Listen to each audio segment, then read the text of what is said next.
બ્રહ્મ વૈવર્ત પુરાણની કથાને આગળ વધારીએ. ભાગ 85. શ્રી મહાદેવજીએ કહ્યું કે વિભુ, તમે બ્રહ્માની પ્રાર્થનાથી ભૂતળ પર અવતીર્ણ થઈને પૃથ્વીનો ભાર ઉતારીને પોતાના ગોલોકધામમાં જઈ રહ્યા છો. તમારા ચરણ ચિહ્નોથી અંકિત થયેલી ભૂમિ તુરત જ પાવન અને ત્રણેય લોકમાં ધન્ય થઈ ગઈ. તમારા ચરણકમળના સાક્ષાત દર્શન કરીને અમે લોકો અને મુનિઓ ધન્ય થઈ ગયા. જે ઉર્ધ્વ રહેતા મુનિઓને માટે ધ્યાન દ્વારા અસાધ્ય, દુરાધ્ય અને નિષ્પાપ છે, તે જ પરમેશ્વર આજે અમને ભૂતળ પર દ્રષ્ટિગોચર થયા છે. જેમના રોમકૂપમાં વિશ્વનો નિવાસ છે, તે સર્વનિવાસ પ્રભુને વસુ કહે છે. તે વાસુ સ્વરૂપ મહાવિષ્ણુના જે દેવ છે, તે ભૂતળ પર વાસુદેવ નામે વિખ્યાત છે. જેમના અનુપમ અને પરમ દુર્લભ પાદપદ્મ સિદ્ધેન્દ્રોને ચિરકાળ સુધી તપસ્યા કરવાથી પ્રાપ્ત થાય છે, તે જ આજે સર્વના નેત્રોના વિષય થયા છે. અનંત બોલ્યા કે નાથ, ઐશ્વર્યશાળી અન્ન તો તમે જ છો, હું નથી. હું તો તમારો કલાંશ છું. વિશ્વના એકમાત્ર આધાર તે ક્ષુદ્ર કુર્મની પીઠ પર હું એ રીતે દેખાઉં છું જેમ હાથીની ઉપર મચ્છર. બ્રહ્મા, વિષ્ણુ અને શિવાત્મક અસંખ્ય શેષ અને કુર્મ છે, તથા વિશ્વ પણ અસંખ્ય છે. તે સર્વના સ્વામી સ્વયં તમે છો. નાથ, અમારા લોકોનો એવો સુદીન ક્યાંથી હોય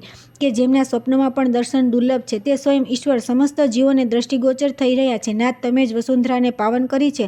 હવે શોકસાગરમાં ડૂબી અને રડી રહેલી તે પૃથ્વીને અનાથ કરીને તમે ગોલોક પધારી રહ્યા છો. દેવતાઓએ કહ્યું કે ભગવાન, દેવતાઓ તથા બ્રહ્મા અને ઈશાન વગેરે દેવતાઓ જેમની સ્તુતિ કરવામાં સમર્થ નથી, તેમનું સ્તવન અમે લોકો કઈ રીતે કરી શકીએ? તેથી તમને નમસ્કાર છે. મુને આ પ્રમાણે કહીને તે બધા દેવતા હર્ષમગ્ન થઈ દ્વારકાવાસી ભગવાનના દર્શન કરવા માટે તુરત દ્વારકાપુરી તરફ પ્રયાણ કરી ગયા. તેમનામાં જેટલા ગોવાળ હતા તે બધા ઉત્તમ ગોલોકમાં ચાલ્યા ગયા. પૃથ્વી ભયભીત થઈને ધ્રુજવા લાગી. સાતે સમુદ્ર મર્યાદા રહિત થઈ ગયા. બ્રહ્મશાપથી દ્વારિકાની શોભા નષ્ટ થઈ ગઈ. ત્યારે રાધિકાપતિ શ્રીકૃષ્ણ તેનો ત્યાગ કરીને કદમ મૂલ સ્થિતિ મૂર્તિમાં સમાઈ ગયા. તે બધા યાદવોનો પરસ્પર એરકા યુદ્ધમાં વિનાશ થઈ ગયો અને તેમની પત્નીઓ ચિતામાં બળીને પોતપોતાના પતિઓની અનુગામીની બની ગઈ. અર્જુને હસ્તિનાપુર જઈને આ સમાચાર યુધિષ્ઠિરને કહી સંભળાવ્યા. ત્યારે રાજા યુધિષ્ઠિર પણ પત્ની તથા ભાઈઓની સાથે સ્વર્ગમાં ચાલ્યા ગયા. ત્યાર પછી જે પરમ આત્મબળથી સંપન્ન દેવાધિદેવ નારાયણ પ્રભુ શ્યામસુંદર કિશોર અવસ્થાવાળા અને રત્નનિર્મિત આભૂષણોથી સુશોભિત હતા, અગ્નિશુદ્ધ વસ્ત્ર જેમનું પરિધાન હતું, વનમાળા જેમની શોભા વધારી રહી હતી, જે અત્યંત સુંદર, શાંત અને મનોહર હતા, જેમના પદ્મા વગેરે દ્વારા વંદિત ચરણકમળોમાં વ્યાધ દ્વારા છોડવામાં આવેલું અસ્ત્ર પ્રવેશી રહ્યું હતું, તે લક્ષ્મીકાંત પરમેશ્વરને કદમની નીચે સ્થિત જોઈને બ્રહ્મા વગેરે બધા દેવતાઓએ ભક્તિપૂર્વક તેમને પ્રણામ કર્યા અને પછી તેમની સ્તુતિ કરી. ત્યારે શ્રીકૃષ્ણે તે બ્રહ્મા વગેરે દેવતાઓની સામે મુસ્કુરાતા રહી જોઈને તેમને અભયદાન આપ્યું. પૃથ્વી પ્રેમથી વિવળ રડી રહી હતી. તેને પૂર્ણરૂપે આશ્વાસન આપ્યું અને વ્યાધને પોતાના ઉત્તમ પરમપદે મોકલી દીધો. ત્યાર પછી બળદેવજીનું પરમ અદ્ભુત તેજ શેષનાગમાં, પ્રદ્યુમ્ન કામદેવમાં અને અનિરુદ્ધનું તેજ બ્રહ્મામાં લીન થઈ ગયું. નારદ દેવી, રૂકમણીજી, અયોનિજા અને સાક્ષાત મહાલક્ષ્મી હતા પોતાના તેજથી શરીરથી વૈકુંઠમાં ચાલ્યા ગયા. કમલાલયા, સત્યભામા પૃથ્વીમાં તથા સ્વયં જામવતી દેવી જગતજનની પાર્વતીમાં પ્રવેશ થઈ ગયા. આ પ્રમાણે ભૂતળ પર જે દેવીઓ જેના અંશી પ્રગટ થઈ હતી તે બધી પૃથક પૃથક પોતાના અંશોમાં વિલીન થઈ ગઈ. સામનું પોતાનું અત્યંત અનોખું તેજ સ્કંદમાં વાસુદેવ, કશ્યપમાં અને દેવકી અદિતિમાં સમાઈ ગયા. વિકસિત મુખ અને નેત્રવાળા સમુદ્રે રૂકમણીના મહેલને છોડીને બાકીની સંપૂર્ણ દ્વારિકાપુરીને પોતાનામાં સમાવી લીધી. ત્યાર પછી ક્ષીરસાગરે આવીને પુરુષોત્તમ શ્રીકૃષ્ણની સ્તુતિ કરી. તે સમયે તેમના વિયોગના કારણે તેમના નેત્ર અશ્રુપૂર્ણ થઈ ગયા અને તે વ્યાકુળ થઈને રડવા લાગ્યો. મુને ત્યાર પછી ગંગા, સરસ્વતી, પદ્માવતી, યમુના, ગોદાવરી, સુવર્ણરેખા, કાવેરી, નર્મદા, શરાવતી, બહુદા, પુણ્યદાયિની, કૃતમાલા આ બધી સરિતાઓ પણ ત્યાં આવી પહોંચી અને બધાએ શ્રીકૃષ્ણને નમસ્કાર કર્યા. તેમનામાં જહુતનયા ગંગાદેવી વિરહ વેદનાથી વ્યથિત થઈને અત્યંત રાંક થઈ રહ્યા હતા. તેમના નેત્રોમાં આંસુ ઉમટી આવ્યા હતા. તેમણે રડતા રહીને શ્રીકૃષ્ણને કહ્યું. ભાગીરથીએ કહ્યું કે નાથ, રમણ શ્રેષ્ઠ, તમે તો ઉત્તમ ગોલોક પધારી રહ્યા છો, પરંતુ આ કળિયુગમાં અમારી શી ગતિ થશે? શ્રી ભગવાને કહ્યું કે જાહ્નવી, પાપી લોકો તમારામાં સ્નાન કરીને તમારામાં જે પાપોને છોડશે તે બધા પાપ મારા મંત્રની ઉપાસના કરનારા વૈષ્ણવના સ્પર્શ, દર્શન અને સ્નાનથી તત્કાળ જ ભસ્મ થઈ જશે. જ્યાં હરિનામ સંકીર્તન અને પુરાણોની કથા થશે ત્યાં તમે આ સરિતાઓની સાથે જઈને સાવધાનીપૂર્વક શ્રવણ કરશો. તે પુરાણ શ્રવણ તથા હરિનામ કીર્તનથી બ્રહ્મહત્યા વગેરે મહાપાતક બળીને ભસ્મ થઈ જાય છે. જેમ અગ્નિ સૂકા કાષ્ઠ અને ઘાસને બાળી નાખે છે, તે જ પ્રમાણે જગતમાં વૈષ્ણવો પાપીઓના પાપને પણ નષ્ટ કરી નાખે છે. ગંગે, ભૂતળ પર જેટલા પુણ્યમય તીર્થ છે તે બધા મારા ભક્તોના પાવન શરીરોમાં સદા નિવાસ કરે છે. મારા ભક્તોની ચરણરથથી વસુંધરા તત્કાળ પાવન થઈ જાય છે, તીર્થ પવિત્ર થઈ જાય છે તથા જગત શુદ્ધ થઈ જાય છે. જે બ્રાહ્મણ મારા મંત્રના ઉપાસક છે, મને અર્પણ કર્યા બાદ મારો પ્રસાદ ભોજન કરે છે અને નિત્ય મારા ધ્યાનમાં તલ્લીન રહે છે તે મને પ્રાણોથી પણ વધારે પ્રિય છે. તેમના સ્પર્શ માત્રથી વાયુ અને અગ્નિ પવિત્ર થઈ જાય છે. મારા ભક્તોના ચાલ્યા ગયા પછી બધા વર્ણ એક થઈ જશે અને મારા ભક્તો વિનાની પૃથ્વી પર કળિયુગનું સંપૂર્ણ સામ્રાજ્ય થઈ જશે. એ જ અવસર પર ત્યાં શ્રીકૃષ્ણના શરીરમાંથી 4 ભુજાધારી એક પુરુષ પ્રગટ થયો. તેના પ્રભા સેંકડો ચંદ્રમાઓને લજ્જિત કરી રહી હતી. તે શ્રીવત્સ ચિહ્નથી વિભૂષિત હતો અને તેના હાથમાં શંખ, ચક્ર, ગદા અને પદ્મ શોભી રહ્યા હતા. તે એક સુંદર રથ પર સવાર થઈને ક્ષીરસાગરમાં ચાલ્યો ગયો. ત્યાં સ્વયં મૂર્તિમતી સિંધુ કન્યા પણ તેમની પાછળ ચાલ્યા ગયા. જગતના પાલન કરતા વિષ્ણુના શ્વેતદ્વીપ ચાલ્યા ગયા પછી કૃષ્ણના મનથી ઉત્પન્ન થયેલી મનોહરા મર્ત્યલક્ષ્મીએ પણ તેમનું અનુગમન કર્યું. આ પ્રમાણે શુદ્ધ સત્વરૂપના 2 રૂપ થઈ ગયા. તેમાં દક્ષિણાંગ 2 ભુજાધારી ગોપ બાળ રૂપે પ્રગટ થયું. તે રૂપ નૂતન જળધર વાદળ જેવું શ્યામ અને પીતાંબરથી સુશોભિત હતું. તેમના મુખ પર સુંદર વાંસળી શોભી રહી હતી. નેત્ર કમળ જેવા વિશાળ હતા. તે સુંદરતાથી સંપન્ન અને મંદ મુસ્કાનથી યુક્ત હતું. તે 100 કરોડ ચંદ્રમાઓ જેવું સૌંદર્યશાળી, 100 કરોડ કામદેવો જેવી પ્રભાવાળું, પરમાનંદ સ્વરૂપ, પરિપૂર્ણતમ પ્રભુ, પરમધામ, પરબ્રહ્મ સ્વરૂપ, નિર્ગુણ, સર્વના પરમાત્મા, ભક્તાનુગ્રહ મૂર્તિ, અવિનાશી શરીરવાળું, પ્રકૃતિથી પર અને ઐશ્વર્યશાળી હતું. યોગીઓ જેમને સનાતન જ્યોતિરૂપ જાણે છે અને તે જ્યોતિની અંદર જેના નિત્ય રૂપને ભક્તિ વડે સમજી શકે છે, વેદો જેને સત્ય, નિત્ય અને આદ્ય કહે છે, બધા દેવતાઓ જેમને સ્વેચ્છામય પરમ પ્રભુ કહે છે, બધા સિદ્ધ શિરોમણી તથા મુનિઓ જેને સર્વરૂપ કહે છે, યોગીરાજ શંકર જેમનું નામ અનિર્વચનીય રાખે છે, સ્વયં બ્રહ્મા જેમને કારણના કારણ રૂપે પ્રસિદ્ધ કરે છે અને શેષનાગ જે 9 પ્રકારના રૂપ ધારણ કરનારા ઈશ્વરને અનંત કહે છે. 6 પ્રકારના ધર્મ જ તેમના 6 રૂપ છે. પછી એક રૂપ વૈષ્ણવોનું ને એક રૂપ વેદોનું અને એક રૂપ પુરાણોનું છે. તેથી તેઓ 9 પ્રકારના કહેવાય છે. જે મત શંકરનો છે તે જ મતનો આશ્રય લઈને ન્યાયશાસ્ત્ર જેનું અનિર્વચનીય રૂપ નિરૂપણ કરે છે, દીર્ઘદર્શી વૈશિક જેને નિત્ય કહે છે, સાંખ્ય તે દેવને સનાતન જ્યોતિરૂપ, મારા અંશભૂત વેદાંત સ્વરૂપ અને સર્વકારણ, પતંજલિ મતાનુયાયી અનંત વેદો, સત્ય સ્વરૂપ પુરાણ, સ્વેચ્છામય અને ભક્તો નિત્ય વિગ્રહ કહે છે.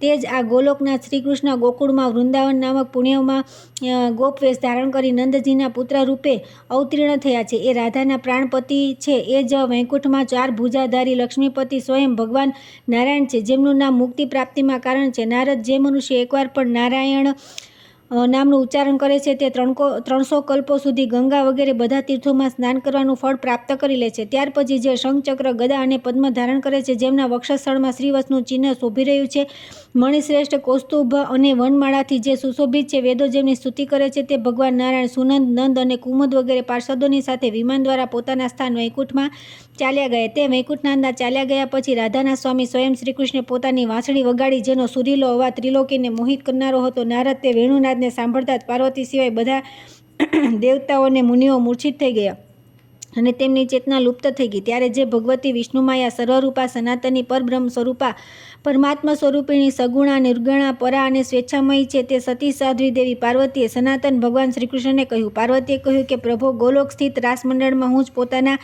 એક રૂપે રાધિકા બનીને રહું છું. આ સમયે ગોલોક રાસશૂન્ય થઈ ગયો છે. તેથી તમે મુક્તા અને માણેકથી વિભૂષિત રથ પર આરૂઢ થઈને ત્યાં જાઓ અને તેને પરિપૂર્ણ કરો. તમારા વક્ષસ્થળમાં વાસ કરનારી પરિપૂર્ણતમા દેવી હું જ છું. તમારી આજ્ઞાથી વૈકુંઠમાં વાસ કરનારી મહાલક્ષ્મી હું છું. ત્યાં શ્રી હરિના વામ ભાગમાં સ્થિત રહેનારી સરસ્વતી પણ હું છું. તમારી આજ્ઞાથી તમારા મનથી ઉત્પન્ન થયેલી સિંધુ કન્યા છું. બ્રહ્માની પાસે રહેનારી પોતાની કલાથી પ્રગટ થયેલી વેદમાતા સાવિત્રી મારું જ નામ છે. પહેલાં સતયુગમાં તમારી આજ્ઞાથી મેં સમસ્ત દેવતાઓના તેજમાં પોતાનું વાસસ્થાન બનાવ્યું હતું અને તેનાથી પ્રગટ થઈ દેવીનું શરીર ધારણ કર્યું. તે જ શરીરથી મારા દ્વારા લીલાપૂર્વક શુંભ વગેરે દૈત્ય મરાઈ ગયા. હું દુર્ગાસુરનો વધ કરી, દુર્ગા ત્રિપુરનો સંહાર કરી, ત્રિપુરા અને રક્તબીજને મારીને રક્તબીજ વિનાશીની કહેવાઉં છું. તમારી આજ્ઞાથી હું સત્ય સ્વરૂપિણી દક્ષ કન્યા સતી થઈ. ત્યાં યોગ ધારણ દ્વારા શરીરનો ત્યાગ કરીને તમારા જ આદેશથી પુનઃ ગિરિરાજ નંદિની પાર્વતી થઈ. તેને તમે પોતાના ગોલોક સ્થિત રાસમંડળમાં શંકરને આપી દીધી. હું સદા વિષ્ણુ ભક્તિમાં રત રહું છું. એ જ કારણે મને વૈષ્ણવી અને વિષ્ણુ માયા કહેવામાં આવે છે. નારાયણની માયા હોવાના કારણે મને લોકો નારાયણી કહે છે. હું શ્રીકૃષ્ણની પ્રાણપ્રિયા, તેમના પ્રાણોની અધિષ્ઠાત્રી દેવી અને વાસુ સ્વરૂપ મહાવિષ્ણુની જનની સ્વયં રાધિકા છું. તમારા આદેશથી મેં પોતાને 5 ભાગમાં વિભક્ત કરી દીધી, જેથી 5 પ્રકૃતિ મારું જ રૂપ છે. હું જ ઘરમાં કલા અને કલાંશથી પ્રગટ થયેલ વેદ પત્નીઓના રૂપમાં વર્તમાન છું. મહાભાગ ત્યાં ગોલોકમાં વિરહથી આતુર થઈ ગોપીઓની સાથે સદા હું પોતાના આવા સ્થાનમાં ચારે બાજુ ચક્કર મારતી રહું છું, તેથી તમે શીઘ્ર ત્યાં પધારો. નારદ પાર્વતીના વચન સાંભળીને રસિકેશ્વર શ્રીકૃષ્ણ હસ્યા અને રત્નનિર્મિત વિમાન પર સવાર થઈને ઉત્તમ ગોલોકમાં ચાલ્યા ગયા. ત્યારે સનાતની વિષ્ણુમાયા સ્વયં પાર્વતીએ માયારૂપિણી વંશીના નાદથી વ્યાપ્ત થયેલા દેવતાઓને જગાડ્યા. તે બધા હરિનામોચ્ચારણ કરીને વિસ્મિત થઈ પોતાના સ્થાન પર ચાલ્યા ગયા. શ્રી દુર્ગા પણ હર્ષમગ્ન થઈને શિવજીની સાથે પોતાના નગરમાં ચાલ્યા ગયા. ત્યાર પછી સર્વજ્ઞા રાધા હર્ષવિભોર થઈને આવી રહેલા પ્રાણવલ્લભ શ્રીકૃષ્ણના સ્વાગતાર્થ ગોપીઓની સાથે આગળ આવ્યા. શ્રીકૃષ્ણને સમીપ આવતા જોઈને સતી રાધિકા રથમાંથી ઉતરી પડ્યા અને સખીઓની સાથે આગળ વધીને તેમણે તે જગદીશ્વરના ચરણોમાં મસ્તક ઝુકાવીને પ્રણામ કર્યા. ગોવાળો અને ગોપીઓના મનમાં સદા શ્રીકૃષ્ણના આગમનની લાલસા રહેતી હતી, તેથી તેમને આવેલા જોઈને તેઓ આનંદમગ્ન થઈ ગયા. તેમના નેત્ર અને મુખ હર્ષથી પ્રફુલ્લિત થઈ ગયા. પછી તો તેઓ દુંદુભીઓ વગાડવા લાગ્યા. આ બાજુ વિરજા નદીને પાર કરીને જગતપતિ શ્રીકૃષ્ણની દ્રષ્ટિ જેવી રાધા પર પડી, તુરત જ તેઓ રથ પરથી ઉતરી પડ્યા અને રાધિકાના હાથને પોતાના હાથમાં લઈ સતશૃંગ પર્વત પર ફરવા લાગ્યા. ત્યાં સુરમ્ય રાસમંડળ, અક્ષય વટ અને પુણ્યમય વૃંદાવનને જોતા રહીને તુલસી કાનનમાં જઈ પહોંચ્યા. ત્યાંથી માલતી વનમાં ગયા. પછી કૃષ્ણે વૃંદાવનમાં માધવી કાનને ડાબી બાજુ રાખી ચંપારણ્યને જમણી બાજુ છોડ્યું. પુનઃ સુરુચિ ચંદન કાનનને છોડીને આગળ વધ્યો તો સામે રાધિકાનું પરમ રમણીય ભવન દેખાયું. ત્યાં જઈને તેઓ રાધાની સાથે શ્રેષ્ઠ સિંહાસન પર વિરાજમાન થયા. પછી તેમણે સુવાસિત જળ પીધું અને કપૂરયુક્ત પાનનું બીડું ગ્રહણ કર્યું. ત્યાર પછી તેઓ સુગંધિત પુષ્પશૈયા પર સૂતા અને રસ સાગરમાં નિમગ્ન થઈ સુંદરી રાધાની સાથે વિહાર કરવા લાગ્યા. નારદ આ પ્રમાણે મેં રમણીય ગોલોકમાં આરોહણ વિશે પોતાના પિતા ધર્મના મુખે જે કંઈ સાંભળ્યું હતું તે બધું તમને કહી દીધું. હવે ફરી બીજું શું સાંભળવા ચાહો છો? ત્યાર પછી આવે છે નારાયણના આદેશથી નારદનું વિવાહ માટે ઉદ્યત થઈ બ્રહ્મલોકમાં જવું. બ્રહ્માનું દલ બલની સાથે રાજા સૃંજયની પાસે આવું. સૃંજયની કન્યા અને નારદના વિવાહ. સનતકુમાર દ્વારા નારદને શ્રીકૃષ્ણ મંત્રોપદેશ. મહાદેવજીએ તેમને શ્રીકૃષ્ણનું ધ્યાન અને જપની વિધિ બતલાવી. તપના અંતમાં નારદે શરીરનો ત્યાગ કરી શ્રીહરિના પાદ પદ્મમાં લીન થવું. નારદે કહ્યું કે મહાભાગ, મારી જે કંઈ સાંભળવાની જિજ્ઞાસા હતી તે બધું જ સાંભળી લીધું. હવે કશું જ બાકી નથી. કામનાની પૂર્તિ કરનારું આ બ્રહ્મવૈવર્ત પુરાણ કેવું અદ્ભુત છે. જગતગુરુ, હું તપ કરવા માટે હિમાલય પર જવા ચાહું છું. તે માટે મને આજ્ઞા આપો, અથવા હવે હું શું કરું એ મને બતલાવવાની કૃપા કરો. નારાયણ બોલ્યા કે નારદ, અત્યારે તો તમે બ્રહ્માના પુત્ર છો, પરંતુ પૂર્વજન્મમાં તમે ઉપબર્ણ નામક ગંધર્વ હતા. તમારે 50 પત્નીઓ હતી. તેમનામાંથી એક સતી સાધ્વી સુંદરી કામનીએ તપસ્યા દ્વારા ભગવાન શંકરની આરાધના કરી અને વરદાન રૂપે નારદને પોતાના મનોનીત પતિ તરીકે પ્રાપ્ત કર્યા. તે જ રાજા સૃંજયની કન્યા થઈને પેદા થઈ. તેનું નામ સ્વર્ણિવી છે. તે ઈચ્છાની સહોદરા બહેન છે. તે સ્ત્રીઓમાં પરમ સુંદર, કોમલાંગી, લક્ષ્મીની કલા, પતિવ્રતા, મહાભાગા, મનોહરા, અત્યંત પ્રિય બોલનારી, કામુકી, કમનીયા અને સદા સુસ્થિર યૌવનવાળી છે. તમે તેની સાથે લગ્ન કરી લો, કેમ કે શંકરની આજ્ઞા વ્યર્થ કઈ રીતે થઈ શકે? બ્રહ્માએ જે પૂર્વના કર્મ લખી દીધા છે તેને કોણ મિટાવી શકે? પોતાના કરેલા શુભ અને અશુભ કર્મ અવશ્ય ભોગવવા પડે છે. ભલે 100 કરોડ કલ્પ પસાર થઈ જાય તો પણ ભોગવ્યા વિના કર્મનો નાશ થતો નથી. સુતજી કહે છે કે શુનક નારાયણનું કથન સાંભળીને નારદનું મન ખીન થઈ ગયું. તેઓ નારાયણને પ્રણામ કરી તુરત જ રાજા સૃંજયની રાજધાની તરફ ચાલી નીકળ્યા. સોનકે કહ્યું કે મહાભાગ સૂતજી, અહો, આ કેવું પરમ અદ્ભુત, પુરાતન, સરસ, અપૂર્વ રહસ્ય છે. એને તો મેં સાંભળી લીધું. હવે નારદના વિવાહનું વૃત્તાંત સાંભળવા ઈચ્છું છું, કેમ કે નારદ મુનિ તો અતિન્દ્રિય અને બ્રહ્માના પુત્ર હતા. સૂતજી કહે છે કે શૌનક, નારદ પર મોહનો સંપૂર્ણ અધિકાર થઈ ગયો હતો. તેથી તેઓ વિષ્ણુ વ્રતપરાયણા મહાભાગા તપસ્વીની સૃંજય કન્યાને જોઈને બ્રહ્માજીની રમણીય સભામાં ગયા. તે સભા બધા દેવતાઓથી પૂરેપૂરી ભરેલી હતી. ત્યાં તેમણે પિતા બ્રહ્માજીને પ્રણામ કરીને તેમને બધું રહસ્ય કહી સંભળાવ્યું. તે શુભ સમાચાર સાંભળીને બ્રહ્માજીનું મુખ પ્રસન્નતાથી ખીલી ઉઠ્યું. પછી તો જગતપતિ બ્રહ્મા પોતાના તપસ્વી પુત્ર નારદ સાથે વાતચીત કરીને શુભ મુહૂર્તમાં દેવતાઓની સાથે પુત્રને આગળ કરી રત્નનિર્મિત વિમાન દ્વારા સૃંજયના નિવાસસ્થાને ચાલી નીકળ્યા. તે સમાચાર સાંભળી રાજા સૃંજયે પોતાની રત્નનિર્મિત આભૂષણોથી વિભૂષિત સુંદર કન્યાને લઈને હર્ષપૂર્વક નારદને સોંપી દીધી. સાથે સાથે પોતાના બધા મણિમુક્તા વગેરે દહેજમાં આપ્યા. પછી હાથ જોડી તેમને તે સંપૂર્ણ કાર્ય સંપન્ન કર્યું. ત્યાર પછી યોગી શ્રેષ્ઠ રાજા સૃંજય પોતાની કન્યા બ્રહ્માને સમર્પિત કરી વચ્ચે વચ્ચે કહીને વિલાપ કરીને રડતા રડતા કહેવા લાગ્યા, કમલ લોચને, તમે મારા ઘરને સૂનું કરીને ક્યાં જઈ રહી છો? બેટી, તમારો ત્યાગ કરીને હું તો જીવતે જીવ મૃતક તુલ્ય થઈ ગયો છું. તેથી હવે ઘોર વનમાં ચાલ્યો જઈશ. ત્યારે તે કન્યા પણ રડતી રડી રહેલા માતા પિતાને પ્રણામ કરીને બ્રહ્માજીના રથ પર સવાર થઈ બ્રહ્માજીના હર્ષમગ્ન થઈને ભાર્યા સહિત પુત્રને લઈને દેવેન્દ્રો અને મુનિઓની સાથે બ્રહ્મલોક જવા પ્રસ્થિત થયા. ત્યાં પહોંચીને તેમણે દુંદુભીનો ઘોષ કરાવ્યો અને બ્રાહ્મણો, દેવતાઓ તથા સિદ્ધોને ભોજન કરાવી તૃપ્ત કર્યા. મુનિશ્રેષ્ઠ નારદ તો પોતાના પૂર્વકર્મથી બંધાયેલા હતા, કેમ કે વિપ્રવર જેના જે પૂર્વકર્મ હોય છે તેનું ઉલ્લંઘન કરવું શક્ય નથી, તેને ભલા કોણ મિટાવી શકે છે. આ પ્રમાણે લગ્ન કરી તેનાથી વિરત થઈને મુનિશ્રેષ્ઠ નારદ બ્રહ્મલોકમાં મનોહર વટવૃક્ષ નીચે બેઠા હતા. તે સમયે ત્યાં સાક્ષાત ભગવાન સનતકુમાર આવી પહોંચ્યા. તેઓ બાળક અને નગ્નવેશ હતા. તેઓ બ્રહ્મ તેથી પ્રજ્વલિત થઈ રહ્યા હતા. સૃષ્ટિના પૂર્વના તેમની જે ઉંમર હતી તે જ 5 વર્ષની અવસ્થા અત્યારે પણ હતી. તેમના ચૂડાકર્મ અને ઉપનયન સંસ્કાર થયા ન હતા તથા તેઓ વેદાધ્યન અને સંધ્યાથી રહિત હતા. તેમના નારાયણ ગુરુ છે. તેઓ અનંત કલ્પોથી ત્રણેય ભાઈઓની સાથે કૃષ્ણ મંત્રના જપ કરી રહ્યા હતા. તેઓ વૈષ્ણવોની અગ્રણી, ઈશ્વર અને જ્ઞાનીઓના ગુરુ હતા. સત્પુરુષોમાં શ્રેષ્ઠ પોતાના ભાઈ સનતકુમારને ઓચિંતા આવેલા જોઈને નારદ દંડવત ભૂમિ પર સૂઈ ગયા અને ચરણોમાં મસ્તક મૂકી તેમને પ્રણામ કર્યા. ત્યારે બાલક રૂપે સનતકુમારજી હસીને નારદને પરમાર્થિક વચન બોલ્યા. સનતકુમારે કહ્યું કે અરે ભાઈ, શું કરી રહ્યા છો? યુવતી પતે કુશળ તો છે ને? સ્ત્રીનો પુરુષ પ્રેમ સદા વધતો રહે છે અને તે નિત્ય નૂતન જ હોય છે. તે જ્ઞાન માર્ગની સાંકળ શૃંખલા, ભક્તિ માર્ગનું બંધન દ્વાર, મોક્ષ માર્ગનું વ્યવધાન અને ચિરકાલીન બંધનનું કારણ છે. તેમ છતાં પાપી નરાધમ અમૃત માનીને તે વિષને પીએ છે. જેનું મન પરમ પુરુષ નારાયણને છોડીને વિષયોમાં લીન રહે છે તે માયા દ્વારા ઠગાઈ ગયો છે, જેના કારણે તે અમૃતનો ત્યાગ કરીને વિષનું સેવન કરે છે. તેથી ભાઈ, આ માયારૂપ પ્રિયતમા પત્નીને છોડો અને તપ માટે નીકળી જાઓ. પરમ પુણ્યમય ભારતવર્ષમાં જઈને તપસ્યા દ્વારા માધવનું ભજન કરો. પોતાના પદનું પ્રદાન કરવાવાળા પોતાના સ્વામી પરમ પુરુષ નારાયણ હોવા છતાં જે વિષયી પુરુષ વિષયોમાં લીન રહે છે તે ખરેખર માયા દ્વારા ઠગાઈ ગયો છે. હવે તમે મારા કૃષ્ણ આ 2 અક્ષરવાળા મંત્રને ગ્રહણ કરો. આ મંત્રોનો સાર તથા પરાત્પર છે. બધા પુરાણો, ચારે વેદ, ધર્મશાસ્ત્ર તથા તંત્રોમાં આનાથી ઉત્તમ બીજો મંત્ર નથી. આ મંત્ર નારાયણે મને સૂર્યગ્રહણના અવસર પર પુષ્કર ક્ષેત્રમાં આપ્યો હતો. અસંખ્ય કલ્પોથી આના જપ કરીને હું સર્વપૂજિત થઈને ભ્રમણ કરતો રહું છું. આમ કહીને તેમણે નારદને સ્નાન કરાવ્યું અને પછી તેમને તે પરમ ઉત્કૃષ્ટ મંત્રનો ઉપદેશ આપ્યો, જેને તેઓ મણિઓની પવિત્ર માળા દ્વારા રાત દિવસ જપતા રહે છે. આ પ્રમાણે વૈષ્ણવના અગ્રણી સનતકુમારજી નારદને તે મંત્ર અને શુભ આશીર્વાદ આપી સનાતન ભગવાન શ્રીકૃષ્ણના દર્શન કરવા માટે ગોલોકમાં ચાલ્યા ગયા.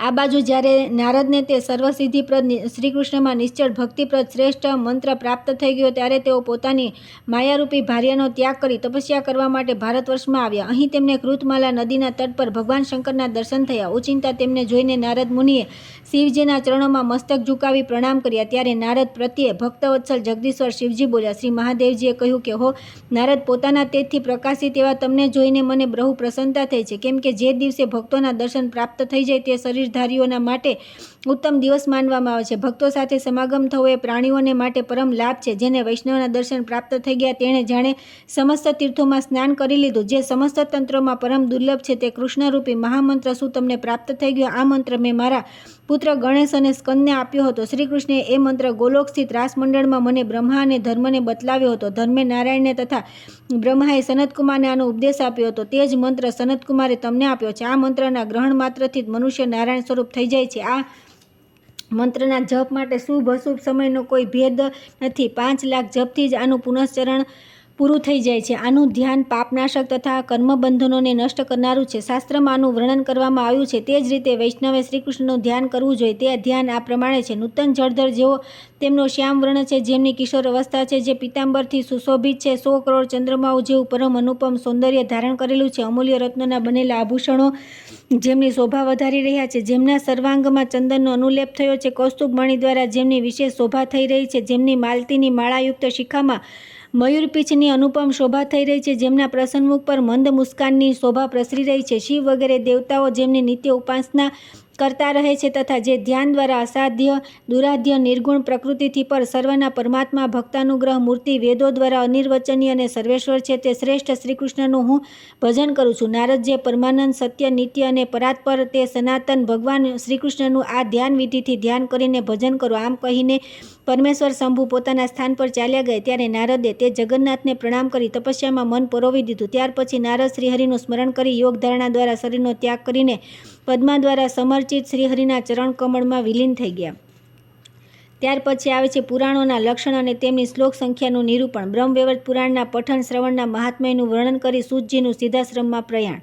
ત્યાર પછી અગ્નિ તથા સુવર્ણની ઉત્પત્તિનો પ્રસંગ કહી શૌનકજીના પૂછવાથી સૂતજીએ બ્રહ્મવૈવર્ત પુરાણના સમસ્ત વિષયોની અનુક્રમણિકા સંભળાવી. પછી શૌનકજીએ કહ્યું કે વત્સ, બ્રહ્મવૈવર્ત પુરાણમાં જે ફળનું નિરૂપણ થયું છે તે નિર્વિઘ્નતાપૂર્વક મોક્ષનું કારણ છે. તે સાંભળીને આજે મારો જન્મ સફળ થઈ ગયો અને જીવન સદજીવન બની ગયું. તાત હજી મારે થોડું બીજું નિવેદન કરવું છે. જો મને અભયદાન આપો તો હું તેને પ્રગટ કરું. ત્યારે સૂતજી બોલ્યા કે મહાભાગ શૌનકજી, ભય છોડી દો અને તમારે જે ઈચ્છા હોય તે પૂછો. હું જે પણ મનોહર ગોપનીય વિષય હશે બધું તમારી સમક્ષ વર્ણન કરી. શૌનકે કહ્યું કે પુત્ર, હવે મારી પુરાણોના લક્ષણ, તેમની શ્લોક સંખ્યા અને તેને સાંભળવાનું ફળ સાંભળવાની ઈચ્છા છે. સૂતજી કહે છે કે શૌનકજી, હું મારી બુદ્ધિ અનુસાર વિસ્તૃત પુરાણો, ઇતિહાસો, સંહિતાઓ અને પંચરાત્રોનું વર્ણન કરું છું. સાંભળો. સર્ગ, પ્રતિસર્ગ, વર્ષ, મન્વંતર અને વંશાનુચરિત આ પાંચેય લક્ષણોથી જે યુક્ત હોય તેને પુરાણ કહે છે. વિદ્વાનો ઉપપુરાણોમાં પણ આ જ લક્ષણ હોવાનું કહે છે. હવે મુખ્ય પુરાણોના લક્ષણ તમને કહું છું. સૃષ્ટિ, વિસૃષ્ટિ, સ્થિતિ, તેમનું પાલન, કર્મોની વાસના, વાર્તા, મુનિઓનો ક્રમ, પ્રલયનું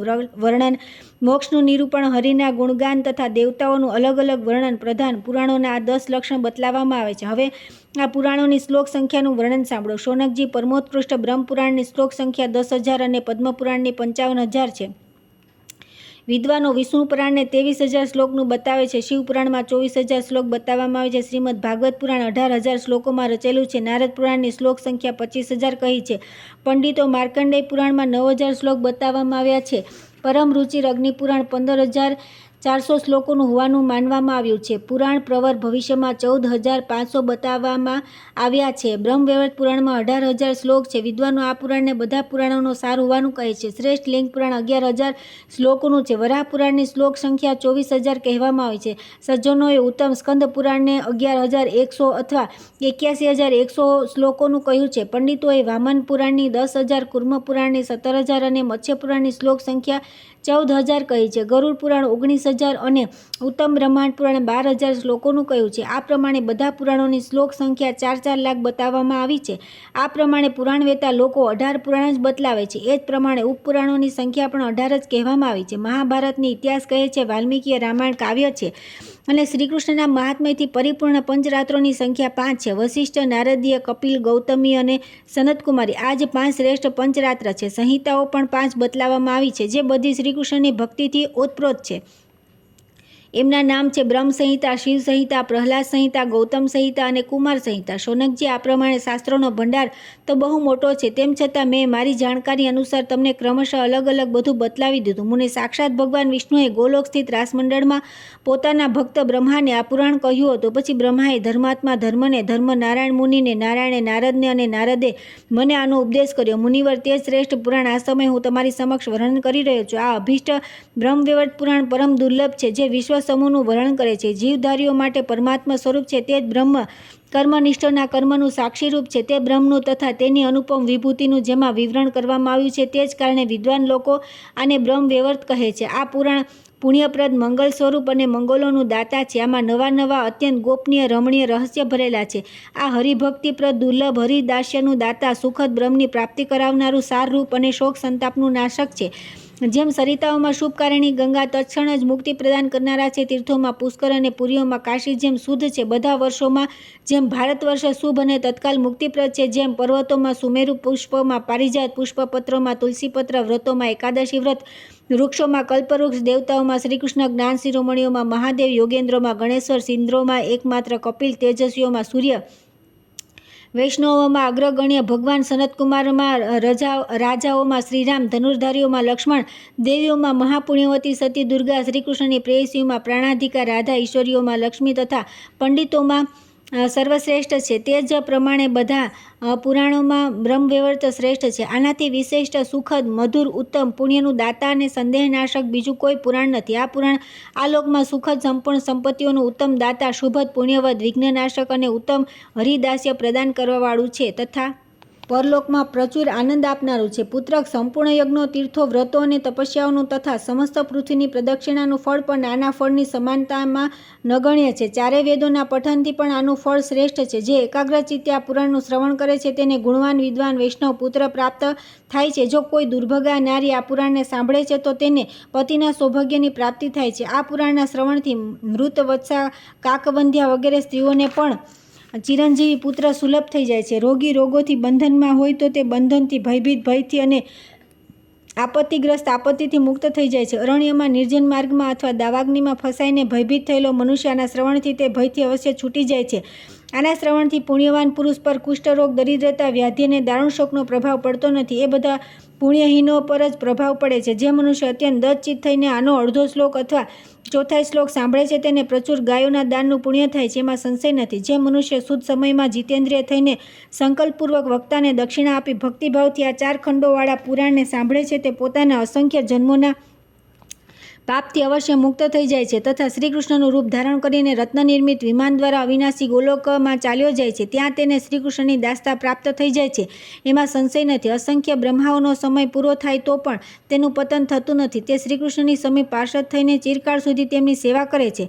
મુનિ સારી રીતે સ્નાન કરીને શુદ્ધ થઈને તથા ઇન્દ્રિયોને વશમાં કરીને બ્રહ્મખંડની કથા સાંભળ્યા પછી શ્રોતાઓ વાચકને ખીર, પૂરી અને ફળનું ભોજન કરાવવું જોઈએ. પાનનું બીડું આપવું અને સુવર્ણની દક્ષિણા આપવી. પછી ચંદન, શ્વેત પુષ્પોની માળા અને મનોહર વસ્ત્ર શ્રીકૃષ્ણને સમર્પિત કરીને વાચકને આપવા. અમૃત જેવી સુંદર કથાઓથી યુક્ત પ્રકૃતિખંડ સાંભળીને વક્તાને દહીંયુક્ત ભોજન કરાવી સુવર્ણની દક્ષિણા આપવી જોઈએ અને પછી ભક્તિપૂર્વક સુંદર સંવત્સા ગાયનું દાન આપવું જોઈએ. વિઘ્નનાશક માટે ગણપતિખંડ સાંભળીને જીતેન્દ્રિય શ્રોતાએ વાચકને સોનાનું યજ્ઞોપવિત શ્વેત અશ્વ, છત્રી, પુષ્પમાળા, સ્વસ્તિકના આકારની મીઠાઈ, તલના લાડુ અને યથાકાળ ઉપલબ્ધ થનારા પાકેલા ફળ આપવા જોઈએ. શ્રીકૃષ્ણ જન્મખંડ સાંભળીને ભક્તે વાચકને સોનાની અંગૂઠીનું દાન આપવું જોઈએ. એ ઉપરાંત મહીન વસ્ત્ર, હાર, ઉત્તમ સુવર્ણ કુંડ, માળા, સુંદર પાલખી, પાકેલા ફળ, દૂધ અને પોતાનું સર્વસ્વ દક્ષિણા આપી તેમની સ્તુતિ કરી ત્યારબાદ 100 બ્રાહ્મણોને આદર સાથે ભોજન કરાવવું જોઈએ. જે વિષ્ણુ ભક્ત, શાસ્ત્રજ્ઞ, પંડિત અને